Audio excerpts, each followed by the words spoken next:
I'm sure you've been in this situation. You're going about your busy day and you remember that you need one or two ingredients for a recipe you wanted to try. You decide to stop by your local grocery store. You don't even go in with a cart or a basket, you just walk right in. And before you can even process it, you're in line, hands full with a bunch of random items, spending way more than you intended. This has happened to me more times than I can count, and it's not an accident. I actually worked in the grocery business for many years, and there are many sneaky ways to get customers to spend more money. From store layout to merchandising to packaging design, even the music in the store plays a role in customer behavior. And on top of that, algorithm-driven marketing strategies used for online grocery shopping will get even more and more sophisticated as time goes on. It's not necessarily because these businesses are evil. They're just like any businesses out there trying to make a profit margin and grow. I originally wanted to create a guide for shopping healthy, but since this is a channel related to all things wellness, including financial wellness, and because inflation has made everything expensive, this video will provide information on what to look out for when you're shopping and the top 10 strategies that I use not only to stay within budget, but to also shop healthy. Because being healthy doesn't at all mean you have to spend an absurd amount of money or vice versa.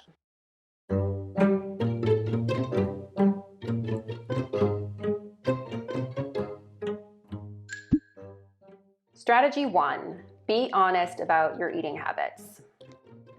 This strategy is more of a primer, but it's also the most fundamental or most important, in my opinion. When someone approaches me about starting new healthy eating habits, maybe they have a goal to cook more at home, or they want to lose weight or improve their health in some other way. It's normal to impulsively make these lofty goals and to-do lists based on what you've seen from online influencers or what you may have read in a magazine. But before you do that, I need you to ask yourself, what are my eating habits truly like? And this is not necessarily about what you eat, but how you eat. Are you a snacker, or are you someone who is on the road all the time and needs a lot of to-go nourishment? Do you like small meals or 3 large square meals a day? Do you like to shop in bulk and freeze everything? And so forth. I have definitely met a couple of people in my life who buy those bento box containers. You know what those look like. You can find those on Amazon, and they plan out their entire week eating that same recipe with the perfect amount of carbs and protein and veggies, and they never get bored and the food is never wasted. My hat goes off to those people and their perfect lives. If that's the type of eating pattern that works for you, by all means, go for it. I personally get bored, so I try to stick with these core food choices that can work in multiple different types of healthy recipes. And I look for easy ingredients in my pantry like oil, spices, and certain condiments that allow for that change up. I also try to stick with a lot of foods that can be prepared quickly and wrapped up for transport without a lot of effort, because I tend to be someone on the go a lot. I'll go more into detail about what I do when I talk about strategy 3, but for you personally, it should be the first thing you consider. How do I eat? Make meal planning work for your lifestyle, not the other way around. Strategy 2, take inventory of your kitchen. Before you decide to go to the grocery store, take inventory of what you currently have. Some people make a mental or written checklist. I am a strange mix of busy and forgetful, so I just sometimes snap a photo or two of my pantry or fridge with my iPhone. Take note of any unused items that are perishable, which may help inspire your decision for recipes that week. It can also help to look at your pantry for spices, condiments, other flavorings to get a theme going. Regardless, this strategy is to prevent you from overbuying certain items, and it's also helpful for taking note of certain items that might be lower in supply. Strategy 3, do make a nutrient-focused list with a couple of small treats. So I have my master's in nutrition science, and I'm often asked the same questions. What are the best foods to look for in order to stay healthy? What's the best diet to follow? The answer really depends on your goals and a number of other factors that you should always seek advice from a licensed or registered dietitian if you want a plan that is more detailed and comprehensive. But a general rule of thumb for good health, and you've probably seen this recommended anywhere, is a diet that includes plenty of whole grains, fruit and vegetables, low-fat dairy, eggs, poultry, fish, and olive oil. A lot of these foods are not only minimally processed, but when they're broken down, they usually have these components: protein, healthy fats, fiber, antioxidants. If you can concentrate on making a list of meals that contain these 4 things, consider it a green light. Now, how much of these nutrients and which foods you're actually going to use, again, depend on your goals, but I generally think about 2 or 3 easy recipe variations of breakfast, lunch, and dinner that I can use with these core foods. So for instance, I bought chicken breast, eggs, zucchini, quinoa, and spinach this week. Together with some oils, spices, and condiments that I have in my pantry, I can think of a 1-pan recipe in the oven. I can think of chicken and veggies to make a sauté. I can spiralize the zucchini, maybe toss it with some sauce, spinach, chicken breast cubes to make a zoodle dish. I can also use the veggies with the eggs to make a nice omelet, quinoa on the side maybe, or I can add some cinnamon and spices and a few fruit toppings and milk to make a breakfast quinoa, kind of like oatmeal. Choose foods that you can use in various ways. You'll get better nutrition and a financial bang for your buck. Also, don't admit treat foods. If something's on sale, like your favorite ice cream or chocolate or cheese, plenty of studies have shown, and many dietitians will tell you, restrictive eating sets you up for failure in the long run. When you want to think about navigating your way around these foods, switch your mindset to adding nutrition rather than subtracting out the bad stuff.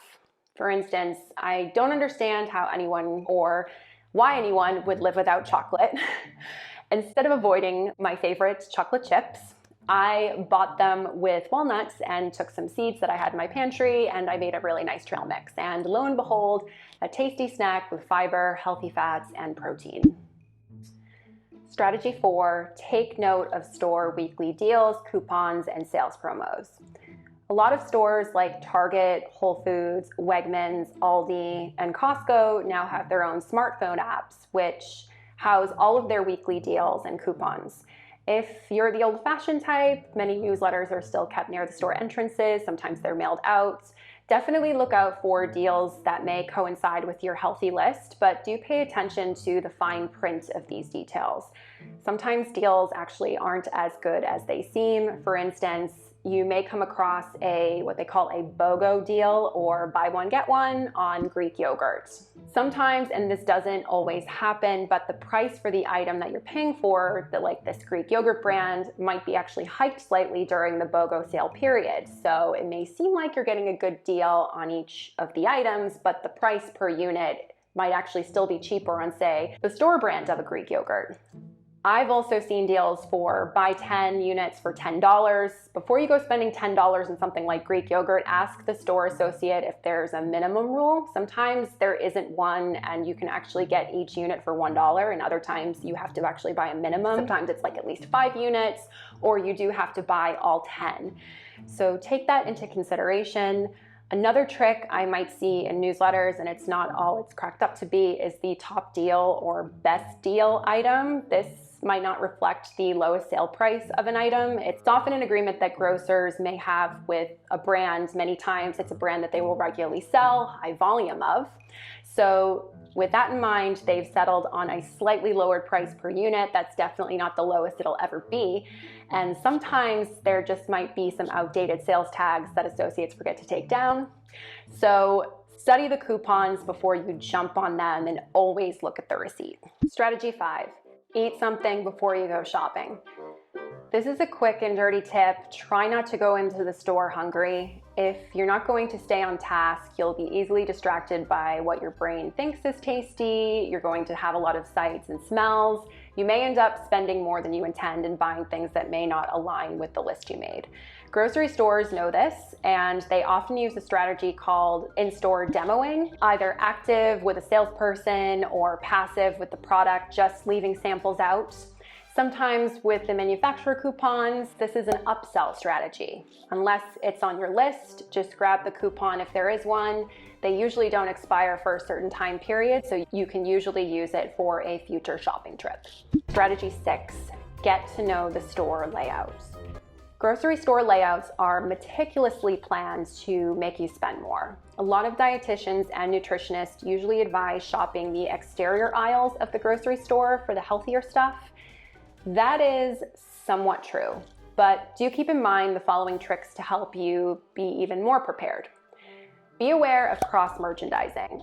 I'm talking about the expensive local mozzarella near the organic basil plant placed strategically by the tomatoes, or the gourmet cheese that's $16 a pound on sale next to the Honeycrisp apples, or the huge angel cake with whipped cream next to the berries. I've even seen store layout plans that typically start out healthier, and by the time you get to the end of that counterclockwise pathway along the edge of the store, even if you've skipped all of the packaged food items in the middle, they actually cross-merchandise a lot of junk foods, specialty foods, alcohol, and candy at the register, knowing that you have all this healthy food in your basket and you're super proud of it. So what's the harm in buying a few chocolate bars or a bottle of rosé? Another thing to take note of is where the essential items are, like eggs. Sometimes they are purposely placed in weird areas of the store, sometimes further away from dairy or bread or other items that you'll spend more time looking for, and the longer that you'll stay in the store, the higher chance you'll spend more money. Another thing to keep in mind is the product placement on the shelf. Even if an item is super healthy, the most expensive items are actually often placed at eye level. Not sure if you've heard of the term eye level is buy level. A lot of these placements are done to capitalize on your impulsivity, which is why strategies 1 through 5 are so important. Sometimes you will actually get a decent deal in the middle aisles if you actually do look. I have seen gourmet brands of olive oil, for instance, be cross-merchandised with healthy exterior routes, while the cheaper store brand item actually lives in one of the center aisles. So just be mindful of the purpose of this layout, get to know the store layout, stick to your list if you get lost, or ask a sales associate for help. Strategy 7, take note of your mood. Grocery stores often have curated music playlists or radio channels that they play slow, relaxing, or upbeat music depending on the time of the day to shift your mood. The lighting is often intentional as well. It creates an ambiance no different than a restaurant or bar, and bounces off of all that shiny produce and brightly colored food packages, attracting your gaze.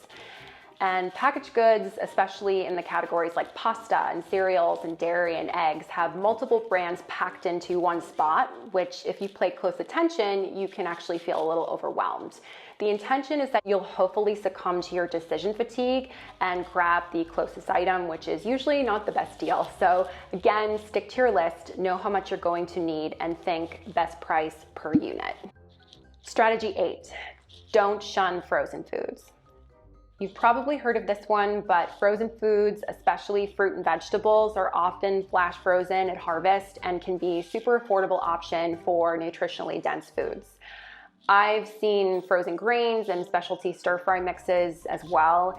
Those are often opportunities for price hikes for convenience, so be mindful of that. They might also have some added preservatives like sodium, so look at the label. Also be mindful of organic labels. I have my own thoughts on the organics industry and a lot of the myths regarding farming practices around organics. That could actually be a separate video, comment if you want to see. But they'll often price hike for organic picks of frozen foods as well. So use your sensibility, examine the prices, stick with your lists. Don't knock the frozen aisle and you'll get some really good deals here. Strategy 9, be mindful of the bigger item deals.